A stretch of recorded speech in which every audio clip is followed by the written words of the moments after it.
Madame, Monsieur, bonsoir. Bienvenue à notre troisième édition consacrée à l'éveil du contribuable. Cette édition traitera essentiellement de la déclaration statistique et fiscale. En fait, qu'est-ce qu'une déclaration statistique et fiscale?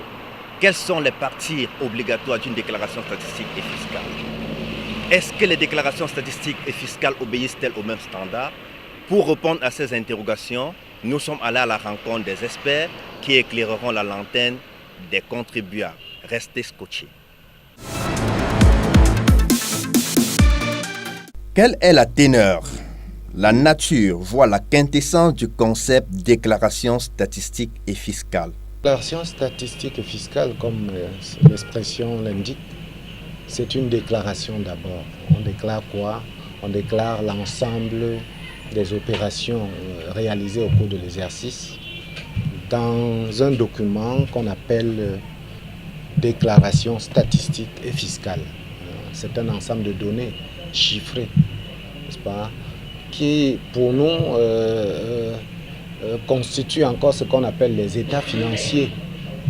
On peut encore les appeler les états financiers, qui comprennent bien sûr un bilan actif-passif, un compte de résultats, et puis des tableaux annexes pour étayer et analyser les données de synthèse qui sont sur le bilan et les comptes de résultats. Voilà. Donc la DSF est un ensemble de tableaux cohérents, n'est-ce pas, qui permettent à l'administration fiscale de mesurer, n'est-ce pas, le résultat de l'entreprise, de l'apprécier et de réaliser une imposition annuelle, n'est-ce pas, qui tienne compte, n'est-ce pas, de l'état, de la situation exacte du contribuable au cours de cet exercice.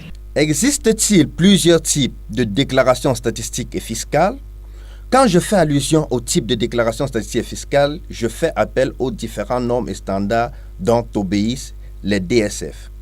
Est-ce qu'il y a eu une évolution du droit comptable au WADA en la matière?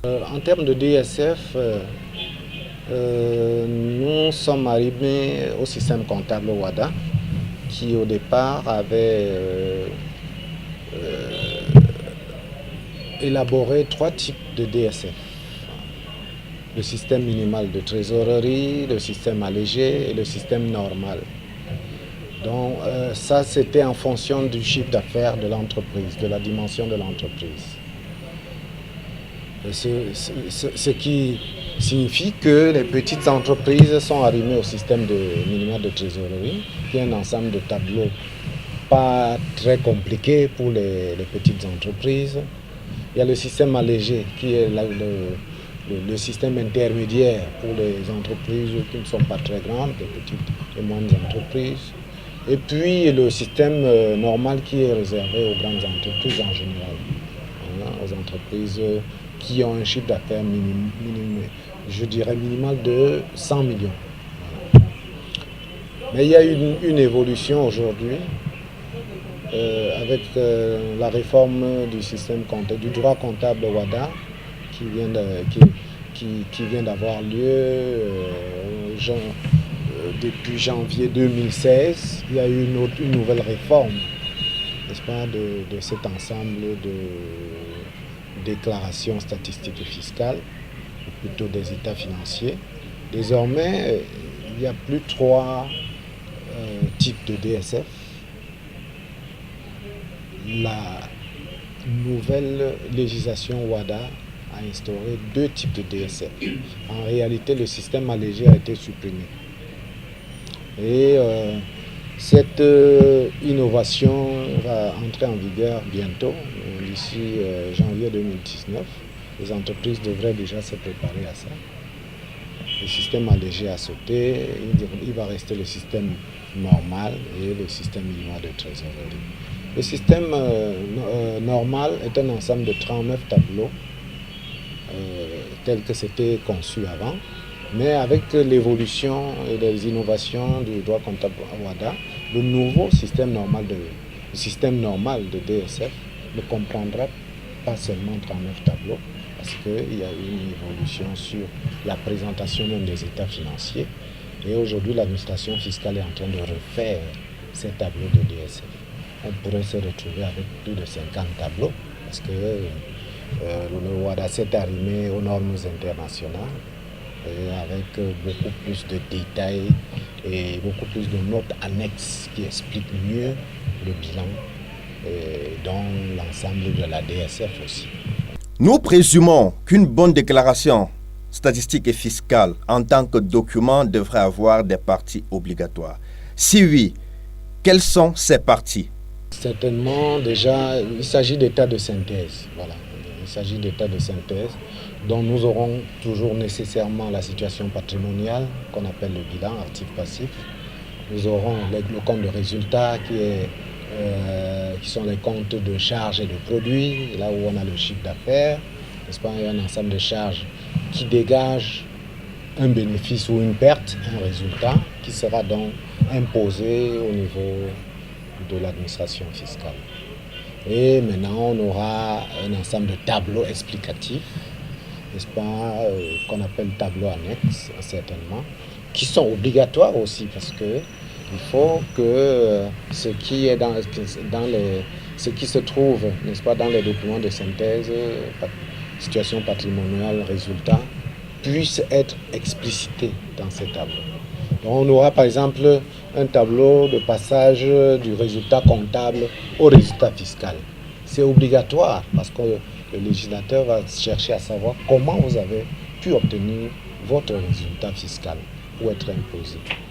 C'est l'un des tableaux obligatoires. On a des tableaux comme le tableau des déclarations mensuelles, les déclarations de chiffre d'affaires pour les 12 derniers mois, n'est-ce pas, les déclarations de salaire, n'est-ce pas, doivent figurer en annexe pour mieux étayer ce qui se trouve dans les documents de synthèse.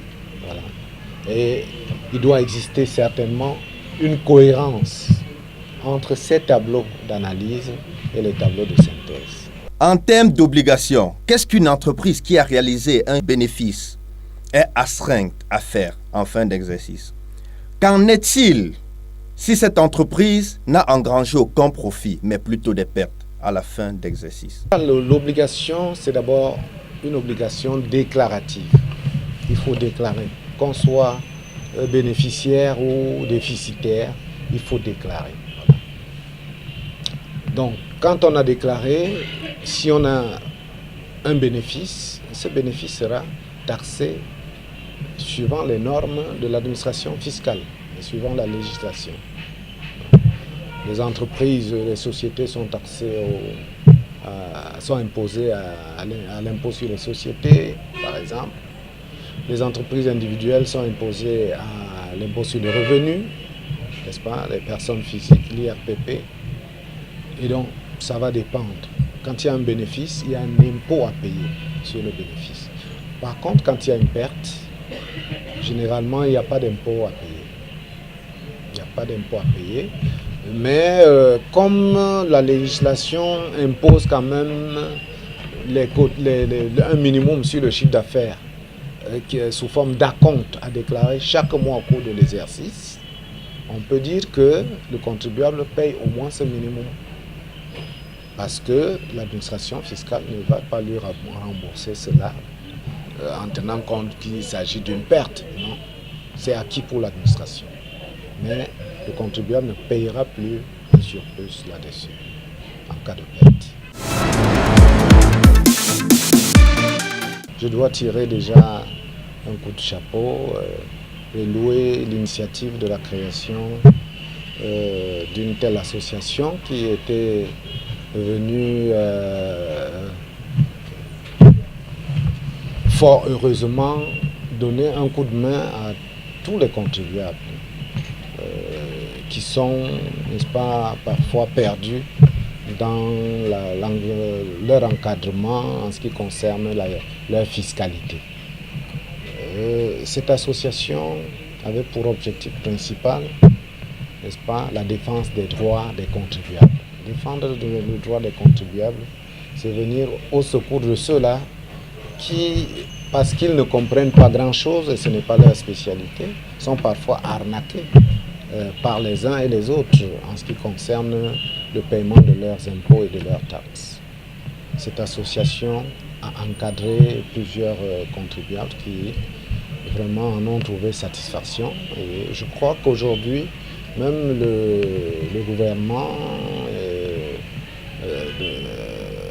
ayant perçu, n'est-ce pas, l'importance d'une telle action de cette association, a bien voulu remettre à cette association un cadre qui permettrait de mieux encadrer encore ses contribuables en créant le centre de gestion agréé, en donnant à cette association un agrément pour un centre de gestion agréé qui aujourd'hui va être une plateforme encore plus encadrée, plus réglementée, n'est-ce pas, et plus forte pour pouvoir accompagner l'ensemble des contribuables camerounais.